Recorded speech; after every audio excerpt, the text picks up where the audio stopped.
कहानी की शुरुआत में एक लड़की जिसका नाम होली होता है, वो अपनी कहानी बता रही थी कि किस तरह देखते ही देखते मैं अपनी फैमिली की आंखों के सामने से इनविजिबल गायब हो गई। एक दिन होली अपने डैड और बहन भाइयों के साथ खाना खा रही थी। उसकी बड़ी बहन और छोटा भाई था। अब होली के डैड उसकी बहन भाइयों को तो खाना दे देती है, पर उसे नहीं देते क्योंकि वो किसी को भी दिखाई नहीं दे रही थी। पर तभी यहाँ उसकी मॉम आ गई, जिन्हें देख वो काफी खुश हो गई। दरअसल उसे सिर्फ उसकी मॉम ही देख सकती थी, इसलिए बस वही होली को प्यार करती थी। अब एक दिन होली की मॉम उसे एक नेकलेस देती है जिसमें एक क्लाइडोस्कोप लगा हुआ था, यानी इसके जरिए किसी भी चीज को बआसानी देखा जा सकता था। चीजें इसके जरिए देखना भी काफी अच्छा लगता था। कुछ दिन के बाद होली की मॉम की हालत काफी खराब हो गई क्योंकि उन्हें कैंसर था। एक दिन तबीयत इतनी ज्यादा खराब हो गई कि उनकी मौत हो जाती है। मॉम के मरने से होली बहुत ज्यादा दुखी थी। वो पूरी तरह टूट गई। हर वक्त अपनी मॉम को याद करती रहती थी। जब होली स्कूल गई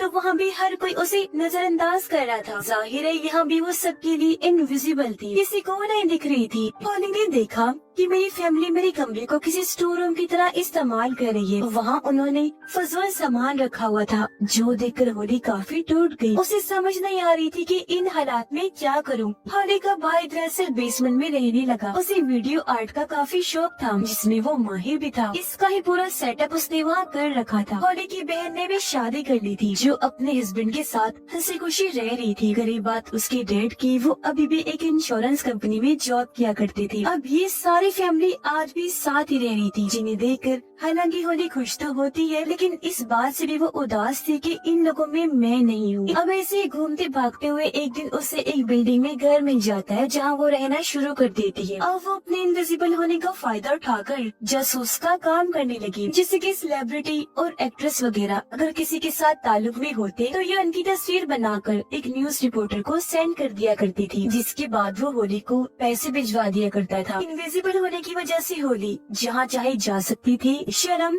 किसी को देखकर हिचकिचाना, कपड़े उसके लिए कोई मायने नहीं रखती थी। जाहिर है कोई उसे इस हालत में देख नहीं सकता था, तो इसलिए वो इस बात की परवाह नहीं करती थी। अब हमेशा की तरह एक दिन जब वो एक सेलिब्रिटी का पीछा कर रही थी उसके खिलाफ सबूत इकट्ठा करने के लिए, तो तभी एक बाउंसर जिसका नाम शेन होता है वो होली से टकरा जाता है, इसलिए उसने होली को पकड़ लिया। ये देखकर वो काफी हैरान रह गई क्योंकि उसकी मॉम की बात ये दूसरा इंसान था जो होली को देख सकता था। इसीलिए शेन को लेकर होली के दिमाग में कई सारे सवाल थी, लेकिन वो किसी भी सवाल का जवाब दिए बगैर नजरअंदाज करके वहाँ से चला जाता है। वो घर आकर जब लेटी तो उसे याद आया कि मैंने बाउंसर शेन को कहीं देखा है, इसलिए वो फौरन अपने पास रखे एल्बम्स को चेक करने लगती है। उसे पता चला कि शेन धोखा देने वाले सेलिब्रिटीज में से एक है, जिसकी तस्वीर बनाकर उसने रिपोर्टर को सेंड की थी। इसलिए अब होली शेन के बारे में इंटरनेट पर सर्च करने लगती है, जहाँ उसे पता चला कि शेन काफी वक्त पहले पूरी दुनिया की फाइट का चैंपियन हुआ करता था, जिसका ताल्लुक एक मॉडल से था। दोनों एक दूसरे को पसंद करती थी, लेकिन होली की जासूसी की वजह से शेन का ये चक्कर सबके सामने आ गया। जो तस्वीर होली ने बनाई थी उसमें शेन मॉडल के काफी करीब था। इस वजह से शेन के सभी फैंस उसके खिलाफ हो गए। इस टेंशन की वजह से शेन ने जब अगली वर्ल्ड चैंपियन की लड़ाई की तो वो हार गया, जिस वजह से उसका कैरियर तबाह हो गया। अब जब होली को पता चला कि मेरी वजह से शेन की जिंदगी बर्बाद हुई तो वो काफी दुखी हो जाती है। वो एल्बम लेकर फौरन शेन के पास गई, इस सब के बारे में बताती है, माफी मांगने लगी कि तुम्हारे कैरियर डूबने की जिम्मेदार मैं हूँ। तब शेन उस पर गुस्सा करता है और यहाँ से चले जाने को कहता है। होली कहती है, मैं तुमसे वादा करती हूँ कि तुम्हारी खोई हुई इज्जत और शोहरत वापस ला कर रहूंगी। शेन को उसकी बातों पर यकीन नहीं होता, इसलिए वो यहाँ से जाने लगा। होली उसे मनाने लगती है कि प्लीज मुझे एक मौका दो ताकि मैं अपनी काबिलियत को साबित कर सकूं। पर वो उसे नजरअंदाज करके अपने मैनेजर के पास आ गया और आने वाली फाइट के बारे में बात करने लगता है। होली भी उसके पीछे पीछे अंदर आ गई थी, जो अब मैनेजर के साथ में बैठकर उसकी मैसेजेस पढ़ने लगती है। ये देखकर शेन को काफी हैरत हुई। उसे समझ नहीं आती कि आखिर वो मेरे मैनेजर को नजर क्यों नहीं आ रही और मेरे साथ ये सब क्या हो रहा है, वो मुझे ही नजर क्यों आ रही है। अब मैनेजर मोबाइल पर देखकर उसी फाइट के बाद मिलने वाले पैसों के बारे में बताता है, जो देखकर फौरन होली बोल पड़ी। वो शेन को बताती है कि मैनेजर झूठ बोल रहा है, ये फाइट के बाद मिलने वाले पैसे तुम्हें कम बता रहा है। जो कहकर वो शेन को असली रकम बताती है। मैनेजर की हरकत के बारे में शेन उसे बता भी देता है। इस पर मैनेजर को हैरत भी हुई और शर्मिंदगी भी, तो उसे मजबूरन ये डील करनी पड़ती है।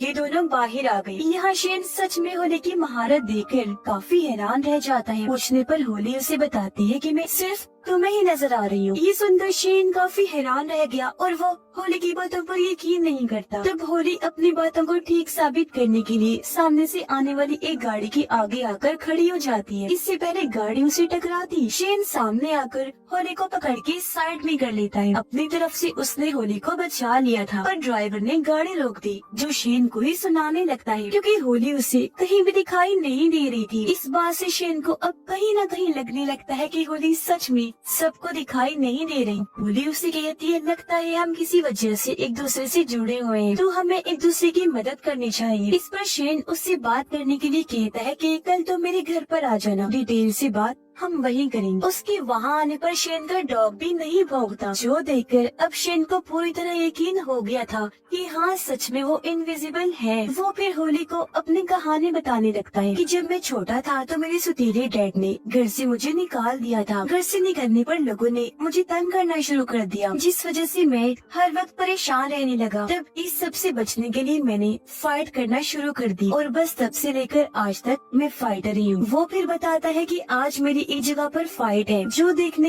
होली भी जाती है। लेकिन जब वो $300 के लिए शेन को लड़ता हुआ देखती है तो फाइट की बात उसे कहने लगी कि तुम्हें इससे बड़े लेवल पर फाइट करनी चाहिए, क्योंकि तुम इतने काबिल हो कि तुम्हें उस मुकाबले की जरूरत है। जिस पर शेन कहता है, मगर मुझसे लड़ने के लिए कोई भी फाइटर तैयार नहीं है, क्योंकि मेरी फाइट में कोई भी टिकट नहीं खरीदेगा। ये सुनकर होली जब घर आई तो इंटरनेट पर मशहूर फाइटर्स की लिस्ट को चेक करने लगती है। उसे एक ऐसी फाइटर के बारे में पता चला जिस पर नशे की दवाई लेने का इल्जाम था। ये देखकर होली इंटरनेट से नशे की उस दवाई की तस्वीर लेकर उस फाइटर को सेंड करती है। ब्लैकमेल करने लगी कि अगर तुमने शेन से फाइट ना की तो मैं इस बारे में सबको बता दूंगी। जिसके बाद वो शेन के पास आ गई। थोड़ी ही देर में शेन के पास उसकी मैनेजर की कॉल आई, जो उसे बताता है कि वो फाइटर तुम्हारे साथ फाइट करने के लिए मान गया है, जो नशे वाली दवाई के इल्जाम में था, जिसने पहले शेन से फाइट करने से मना कर दिया था। पर अब होली की ब्लैकमेलिंग का उस पर असर हो गया तो वो मान गया था। अब ये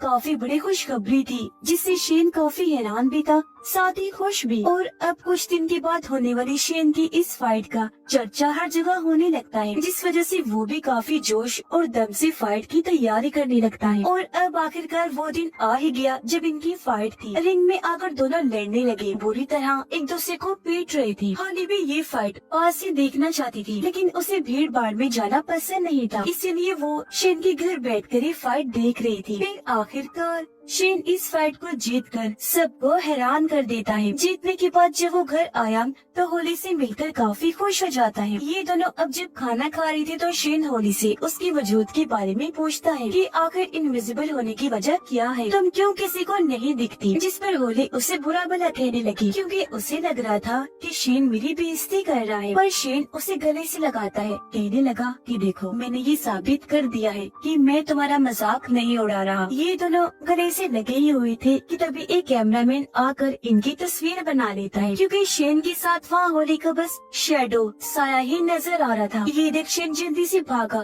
ताकि उसे पकड़ सके, लेकिन कैमरामैन वहाँ से भाग चुका था। पर इससे शेन को परेशानी नहीं हुई, क्योंकि उसे तो ये लग रहा था कि होली तस्वीर में नहीं आई होगी। लेकिन अगले दिन होली जब खुद को एल्बम में देखती है तो काफी खुश हो गई, क्योंकि वहाँ उसका शैडो था जिसके गले शेन लगा हुआ था। ये देखकर होली काफी खुश हो गई कि चलो कम अज कम मेरा शैडो तो कहीं पर आया। जबकि शेन अपनी अगली फाइट के लिए एक कॉन्फ्रेंस में आया हुआ था। यहाँ सारे लोग उससे ये सवाल कर रहे थे कि वो शैडो वाली लड़की कौन है जो तुम्हारे साथ तस्वीर में थी। उनकी बातों को नजरअंदाज करके शेन उठा वहाँ से चला जाता है। अब होली एक और बाउंसर का पीछे करते हुए उसकी गाड़ी में आ गई। वो उसके सामने ही थी पर दिख नहीं रही थी। वो बाउंसर को तस्वीर सेंड करके ब्लैकमेल करती है कि तुम शेन से फाइट करो, वरना तुमने जिस लड़की के साथ कल रात गुजारी है उसके बारे में मैं सबको बता दूंगी, और हाँ तुम्हें ये फाइट हारनी होगी। ये देखकर बाउंसर को गुस्सा नहीं आया, बल्कि वो हंसने लगा। इस शर्त के लिए मान जाता है।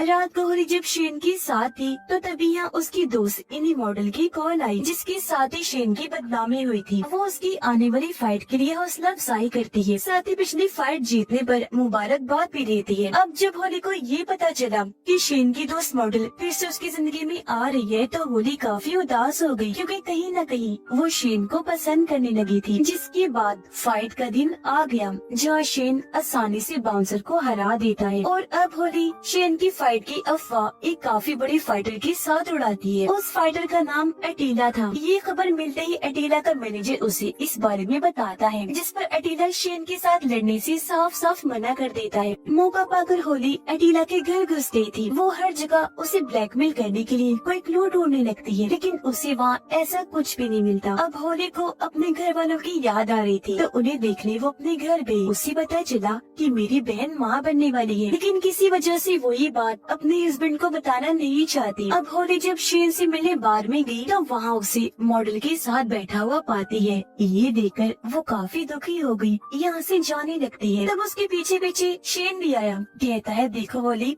तो मेरी जरूरत हो, लेकिन वो मेरा माजी है, मेरा प्यार है, जिसके साथ रहना मेरी मजबूरी है, क्योंकि आज भी मैं उसे पसंद करता हूँ। जो सुनकर होली एकदम टूट गई, क्योंकि वो ये बात कभी बर्दाश्त नहीं कर सकती थी। इसलिए शेन को अकेला छोड़कर वापस अपने घर आ जाती है, जहाँ खबरों में भी शेन और उस मॉडल के बारे में ही बताया जा रहा था, जो देखकर वो और दुखी हो गई। शेन से अलग होने के बाद अब होली आहिस्ता आहिस्ता नशे पर लग गई थी, जहाँ एक दिन उसे मिलने शेन आता है। वो उसे गले से लगा लेती है, पर शेन उसे ऐसा करने से मना करता है। कहने लगा होली तुम्हें अपनी इस हालत के बारे में समझना चाहिए कि तुम ऐसी इनविजिबल क्यों हो, और फिर उस वजह को ठीक करना। जो कहकर वो यहाँ से चला गया। उसके जाते ही होली गुस्से से पागल हो गई, कंट्रोल से बाहर हो जाती है, पूरे घर का सामान तोड़कर इधर उधर बखेरने लगती है, जिसमें उसकी मॉम का दिया हुआ क्लाइडोस्कोप वाला नेकलेस भी टूटकर गिर जाता है। अगली सुबह जब होली सोकर उठी तो वो काफी हैरान रह जाती है, क्योंकि अब तक वो खुद को शीशे में भी नहीं देख पा रही थी। ये बताने के लिए वो जब शेन के पास गई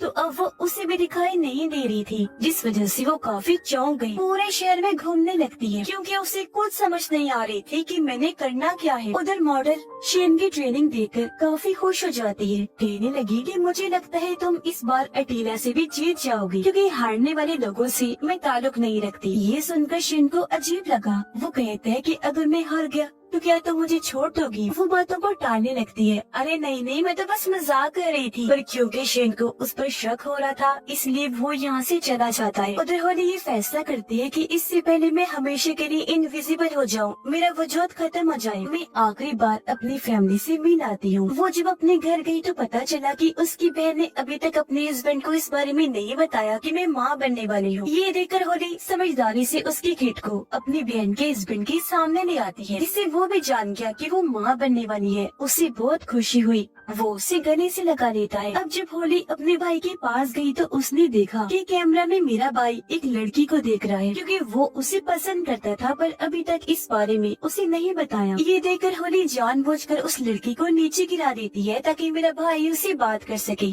ऐसा होता भी है, दोनों बातें करने लगे। इस तरह उनकी दोस्ती हो जाती है। अब वो अपने डैड के पास गई, जो दुखी नजर आ रही थी। उनकी आंखों में आंसू थे। होली देखती है कि लैपटॉप में डैड मॉम की तस्वीर देखकर उदास है, यानी वो उन्हें आज भी याद करते हैं। उसने फिर जब देखा कि डैड मॉम की कब्र पर जा रहे हैं तो वो भी उनके साथ साथ चली जाती है। वो फिर अपने डैड से माफी मांगकर शेन की फाइट देखने के लिए निकल जाती है, जबकि शेन फाइट में अटीला से काफी मार खाता है। ये देखकर होली को बुरा लगा, इसलिए वो शेन की हौसला अफजाई करने के लिए रिंग में ही चली जाती है। वो शेन के हाथ पर अपना हाथ रखकर कहती है कि तुम घबराओ नहीं, मैं तुम्हारे लिए यहाँ पर मौजूद हूँ। अब पहले पहले तो होली शेन को नजर नहीं आती, लेकिन कुछ ही देर में वो शेन के साथ साथ सबको दिखने लगती है। पर इस बात से वो खुद अनजान थी, जल्दी से रिंग से बाहर आ जाती है ताकि वहाँ से शेन को सपोर्ट कर सके। तभी गार्ड उसके पास आ गया, और क्योंकि वो बिना टिकट के अंदर आई थी, इसलिए वो उसका बाजू पकड़ लेता है ताकि उसे बाहर निकाल सके। ये देखकर होली काफी चौंक गई